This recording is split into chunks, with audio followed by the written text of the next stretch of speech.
Thanks to the combination of America's Donald Trump and Tameside's Angela Rayner, the property business faces a spring 2025 it will never forget, but maybe not in the way you expected. I'm David Tame, analysis editor at Place North.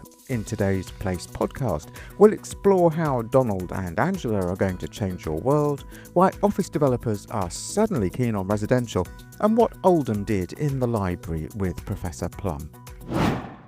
One day you'll look back on March 2025 and smile. Honestly, you will. That's the good news. The bad news is you've still got 25 more days of March madness to get through. Together, orange property developer turned President Donald Trump and Tameside's own ginger scourge of planners and slapdash developers, Angela Rayner, mean that for the property business, spring will be a belter, but maybe not in the way you expected. Let's start with Angela. This week we got the white paper on replacing leasehold with commonhold. Next week we get the hugely hyped up planning reform bill. Both could be dynamite under development prospects, or dynamite under Angela, or both.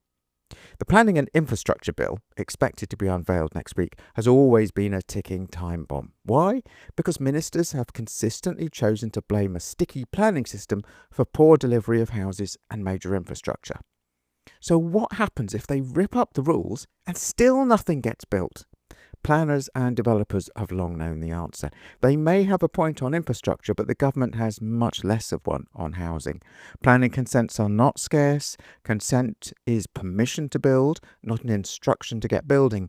And when sites don't get developed, it's usually for good commercial, not planning reasons. The planning system introduced in 1947 and much tweaked since was devised as a plug hole for development, unwanted development, not a tap, and it can't deliver houses with a wave of the legislative wand. The political risks of choosing the wrong scapegoat for low housing delivery and pinning so much political capital on planning reform are huge, and they may begin to crystallise in the coming days. The planning bill is a potential problem in another way. This government has already developed a habit of announcing big plans, then rowing back. Today the air is heavy with chatter that the planning bill is going the same way. The risk is that whatever good was in it gets watered down until it's nothing more than performative tinkering. Angela's side hustle as Minister for Changing Employment Rules, so she has form when it comes to backdowns on 0 hours contracts, day one protection from unfair dismissal, and fire and rehire plans. There's been a gradual softening and implementation postponed. The latest modest climb downs came on Tuesday this week. Behind the planning debate sits the simple hard maths of building things, and Angela has been busy here too. There have been some changes which developers will welcome, although it's not clear how far voters will welcome them when they realise what's happened. For example, last week the government modified a tiny sliver of guidance on how to interpret paragraph 125C of the National Planning Policy Framework. The brutal gist is that economic benefit trumps heritage costs if you're redeveloping brownfield land. Now, hard-working families do not keep their eyes on updated guidance about MPPF paragraph 125C, but they do notice when, say, an old mill building comes down. This one's worth watching. See also recent guidance on what is or isn't greenbelt. There's all kinds of trouble in store here. A much bigger tampering with the economics of development was implied by this week's white paper on replacing leasehold with commonhold. The proposal is to create a new form of commonhold, and when that's being done, to forbid the creation of new leasehold homes. Steps will also be taken to make it easier to convert existing leasehold blocks into commonhold by, for instance, making the trigger the support of 50% of residents rather than 100. It's much needed, although a lot trickier to implement than it sounds. And as for banning new leasehold, it depends when and if a new commonhold can be created. Even with that massive caveat, the white paper already opens the door to a fudge. I draw your attention to paragraph 4.3.2, which says, "We will consider the case for any limited exceptions, as well as arrangements necessary to ensure a smooth transition and protect the delivery of much needed new supply." It adds, we will be launching a full consultation on a ban later this year. That's the widest open door I think I've ever seen. So, more sound and fury signifying nothing? The British Property Federation didn't seem to think so. They were sufficiently panicked to issue an ill-advised statement explaining how leaseholders weren't fit to perform like professional freeholders, a lovely expression of theirs, a new way of saying rent collectors. That many homeowners manage their homes freehold without their heads exploding seems to have escaped the British Property Federation's attention. But there is a serious point here, even if the British Property Federation missed it. The fractional sales of leasehold flats has been a mighty engine for development in northern cities. It's low risk for developers, and aside from the occasional headline-grabbing disaster, it's low risk for buyers too. And at this point, commiserations to the 81 off-plan buyers who recently lost $3.5 million on a fractional sales scheme in Liverpool's Scholars Court. If we turn the fractional sales engine off, what does this mean for development? Answer, nobody knows. There's no other equivalent engine waiting to go on the same kind of scale. Whilst the build-to-rent business is doing well, and Knight Frank says investment rose 11% in 2024 to reach $5.2 billion, it will never be right for every location. Tinkering with leasehold law might also do strange things to the value of blocks with residual leaseholds, and perhaps even stranger things to the price of buying a lease. After all, why buy Betamax when everyone is using VHS, as the old saying goes? So much for Angela. What about the Donald? Impacts here are long range but not insignificant. The main danger, apart from World War III, is the dollar exchange rate. It's fallen to a 3-month low as Trump's tariff plan has gathered momentum, and as a certain amount of long-term overvaluation gets corrected. The dollar has been sliding off the peak since October 2024.